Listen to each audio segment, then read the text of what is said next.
On the morning of Monday, November 2, 1992, 39-year-old Mary Ellen Wise of Indian River County, Florida, was just doing laundry at her home in the garage at 7:30 a.m. on a normal day.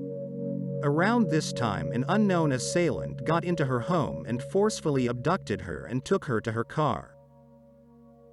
The abductor then forced Mary to drive to a bank in Melbourne, Florida on the morning of Monday, November 2 to withdraw an undisclosed amount of money from an automatic teller machine, and then in the afternoon another withdrawal was made at a drive-through window at the United Savings of America Bank on US 1 in Vero Beach. Mary also wrote out a check. On the evening of Monday, November 2, 1992, her then live-in boyfriend John Matronga reported her missing, and he was the last person to see her as he left for work around 7:30 a.m. that day. Her 1991 red Honda CRX car was later found on the morning of Wednesday, November 4, 1992, in a parking lot at the boat ramp on Seaway Drive and Indian River Drive in Fort Pierce, Florida. The car was found with a broken window and there was glass on the ground next to it. It was also reported that the police had found a torn robe in Mary's mailbox and blood was found in the garage where the car was originally parked. The police declined to say if any other evidence was found with the car. Investigators also would not discuss details of lab tests on the blood found in the garage. Mary was reported missing for almost a week, and on November 8, 1992, her fully clothed but badly decomposed body was found in a field about 200 yards northwest of Peanut Lake and about 4 miles west of Fort Pierce by a local Fort Pierce resident. It was later determined from reports Mary Ellen Wise had died of trauma to the head from a blunt instrument. She was brutally murdered. Mary Ellen Wise was a fighter and was in a serious car accident in the early 1980s and nearly shattered every bone in her body. It took her roughly a decade to fully recover from those injuries. Then, someone did what the head-on collision could not, took the Vero Beach woman's life. In 2016, investigators acquired Mary Ellen Wise's red Honda CRX from where it had been given back to her family. The family later sold the vehicle and it was collected from a junkyard in Pennsylvania. Investigators took the vehicle back to the Forensic Services Building at the Indian River County Sheriff's Office and re-examined the vehicle for any potential findings such as hair, fingerprints, or blood. At the time of Mary's murder, forensic and DNA testing was less advanced, and Indian River County Sheriff Darrell Lohr said at the time in 2016 that it's very likely there will be evidence in the car that was overlooked decades ago. It is unknown to the general public as of 2023 if investigators obtained any substantial DNA findings from the re-examination of Mary's car. This old Honda CRX could unlock the mystery to a 1992 abduction and murder in Indian River County. There are so many people that loved Mary Ellen, and there's so many people that are still suffering terribly. Just the not knowing. Mary Ellen Wise was just 39 years old. She was my baby sister. She's 5 years younger than me. Yeah, that's at my mom's house. She looks very happy. She was always happy. She was a quiet, shy person with anyone that she didn't know. Cute as a button. You see her picture over there. And she loved Florida. She absolutely loved it down here. But here, in this quaint seaside Florida town, is where Mary Ellen was taken forever from her family. Did she struggle? We believe that she did, yes. She had massive trauma to the body, and she was brutally beaten to death. The houses are close by, and all the neighbors were interviewed back then, and no one had heard any yelling or any kind of commotion. Indian River County Sheriff's Detective Greg Farless took us back to the Vero Beach home where it's believed Mary Ellen unknowingly opened her door to a murderer. She was home alone. There was no signs of forced entry.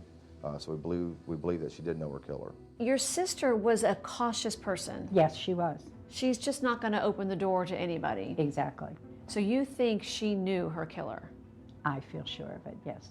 We believe that she was forced to drive to a bank in Melbourne to withdraw money, then back to her bank in Vero Beach to withdraw more money. An alert bank teller who knew Mary Ellen noticed something strange. He even made comment to me about how she usually pulled right in at the wall, you know. Right next to the window. Right next to the window, and this time she was clear in the third lane. And he even teasingly said something like, "Oh, don't you like me anymore?" Something like that. And she just laughed. But, you know, there was obviously somebody right there in the car. One day later, Mary Ellen's car was found here at the Fort Pierce boat ramp at Seaview and Indian River Drive. This area looks very much like it did 23 years ago. Not much has changed. It's about the same. There's a few trees missing, but it's about the same. So Mary Ellen's car was found in this exact location. This is it. Yes, ma'am. This is exactly where the killer parked the car. We're hoping that somebody would remember this. We believe that when the killer parked the car here, someone unknowingly gave the killer a ride. They might have been offered money. For more than 2 decades, Mary Ellen's car has been in Pennsylvania. After all these years, it could hold the key to solving her murder. We located the car. The owner in Pennsylvania said that we could have the car. He knew we wanted to assist in our investigation. There was no engine in it, but he said the same interior is intact. And we had our crime scene with new techniques they use today they didn't use back then. Processed the car again, and we're sending that evidence off to be tested also.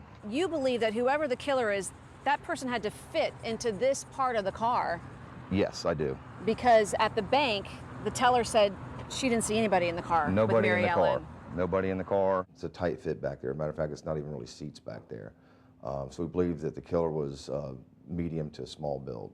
A killer who knew the area well. Mary Ellen's body was found 6 days later in rural western St. Lucie County at Peanut Lake, a popular hunting and fishing spot. She still had on her house slippers. I don't think this person has a conscience. It's not like I think they're suffering. I don't believe that at all. I think they thought they got away with it.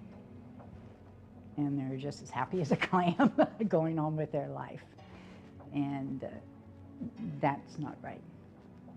Even more, detectives now believe, based on evidence, Mary Ellen's murderer may have killed before. Do you believe the person who committed this crime could be responsible for other crimes in Florida? I do believe that. I don't think this is the first time that this person killed somebody. And this person still resides in Florida. How many other murders do you think this person is responsible for? It's hard to say. I believe that approximately three other murders. Women? 2 women and one man. So you believe the person of interest in Mary Ellen's case is connected to at least 3 other murders in Florida? Possibly, yes. Detective Farless says he will never give up on Mary Ellen's case. He is hoping for that one tip that could finally lead to an arrest. If you remember anything from that November day back in 1992, no matter how insignificant you think it is, call the Indian River County Sheriff's Office. It's believed Mary Ellen Wise may have known her killer because there was no forced entry into the home. An anonymous letter was sent to the Indian River County Sheriff's Office 1 week after the murder, and in one part of the letter the writer gave their opinion as to who they believe the killer might be and brought up a young man who was a boxer and had a dog. Mary Ellen Wise also had 2 Doberman dogs and was apparently always attached to them. In the same year as Mary Ellen Wise was murdered, another woman was brutally slain in a very similar crime named Ruth Hott.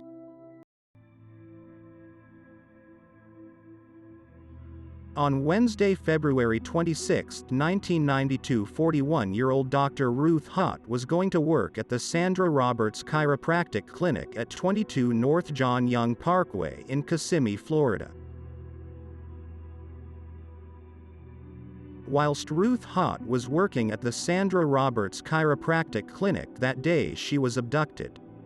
Her partner Jean Wagner called her office and it went to a robotic message. Jean noticed Ruth's car was not there when she got home from work. At that point she knew something wasn't right. Jean went to her office in the evening to see what was going on and found the office door ajar and the telephone line cut. Jean Wagner mentioned someone scheduled a late appointment that night with Ruth. Ruth Hott was reported missing at 10:30 p.m. that day on Wednesday, February 26, 1992. Investigators believe Ruth Hott was abducted just hours before at about 7:30 p.m. from her Bermuda Avenue office. Ruth Hott's business partner, chiropractor Sandra Roberts, said the office had been robbed. Roberts did not identify the items which were stolen, but they were not valuable.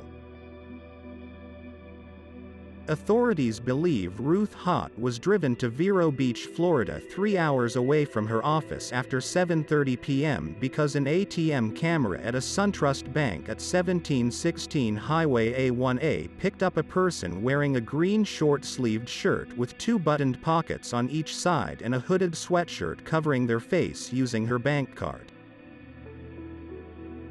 Ruth Hott's body was discovered a day after on Thursday, February 27, 1992, after a young child spotted her body whilst looking out the window on a passing bus at around 8:30 a.m. in an Orange Grove 10 miles east of the city of St. Cloud in Florida. Ruth Hott's body was found sprawled in the orange grove with dozens of stab wounds and her neck had been slashed. Ruth was found fully clothed and barefoot and there was no sign of sexual assault.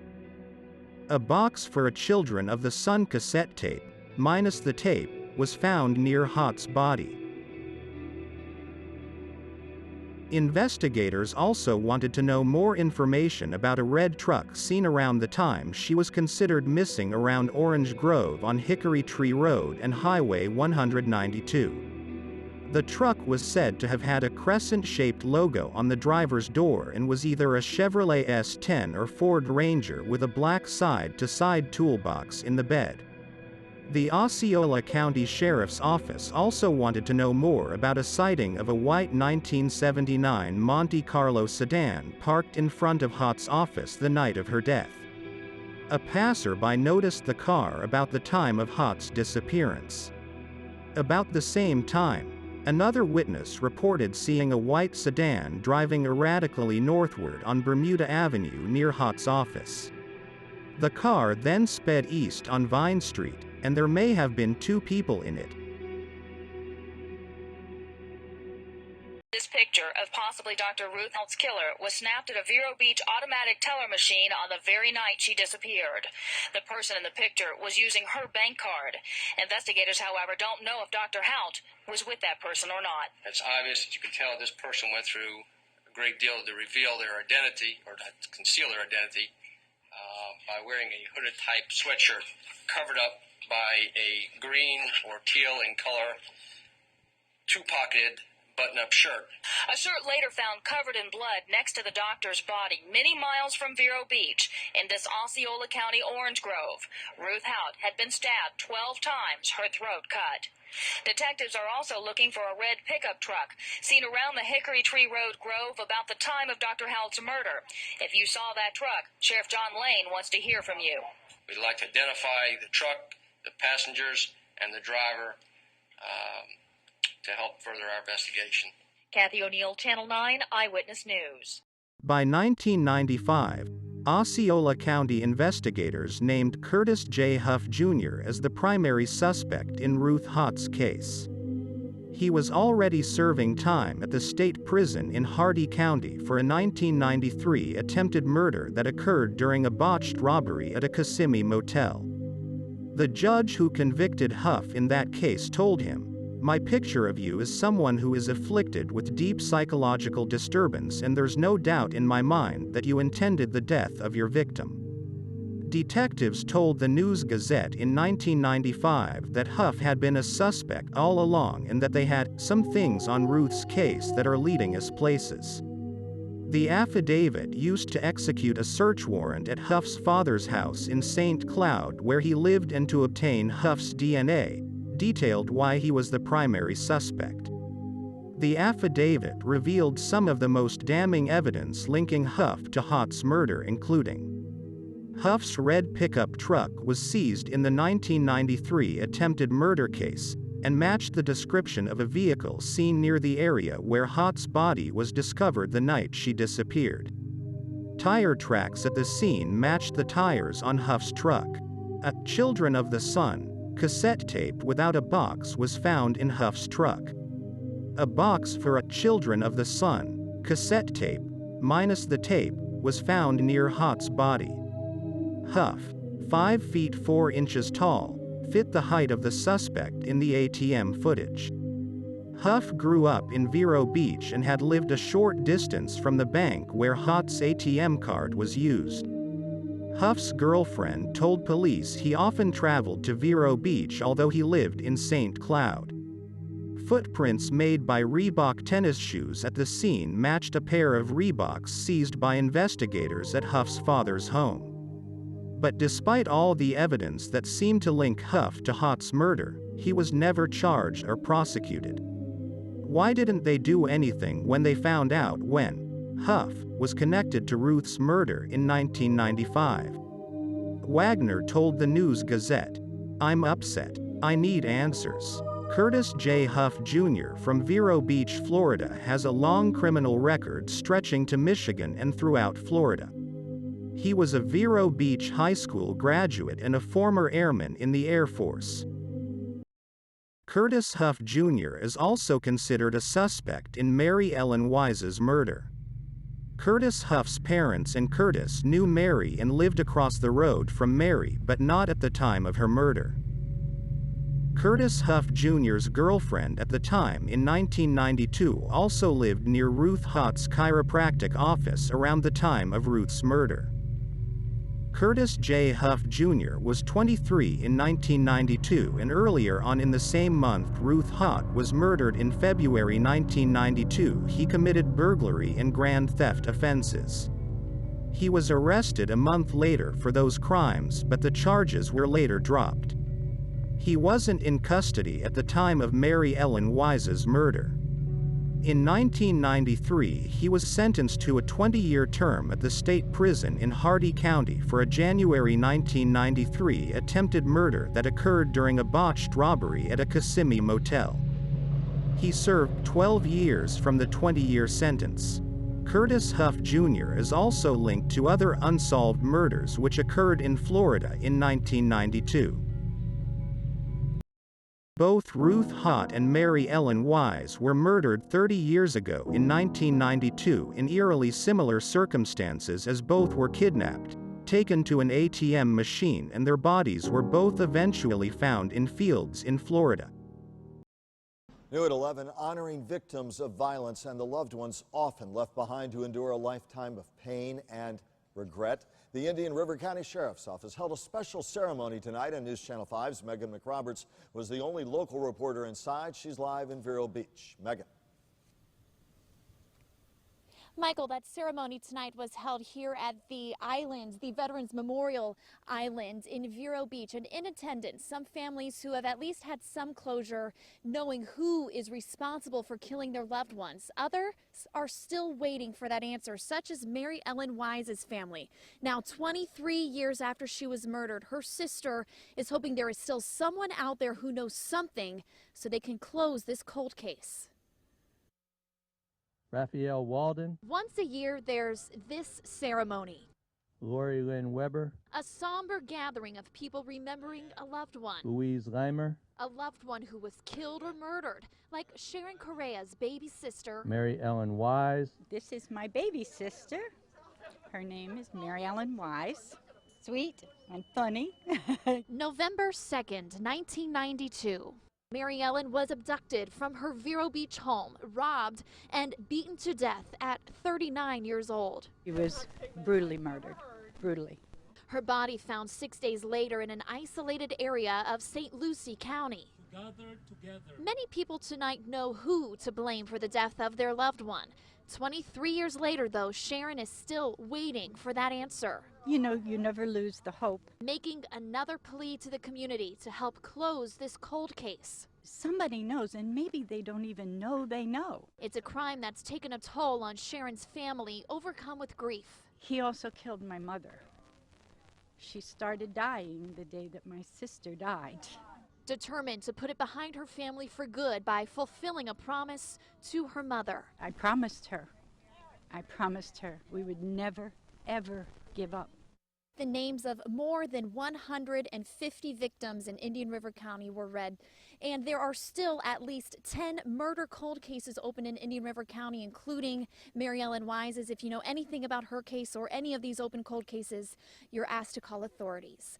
Reporting live in Vero Beach tonight, Megan McRoberts, WPTV News Channel 5. Mary Ellen Wise was brutally murdered 3 decades ago, and her family and friends are still fighting so her killer can be caught and be brought to justice for the horrific, despicable crime they committed.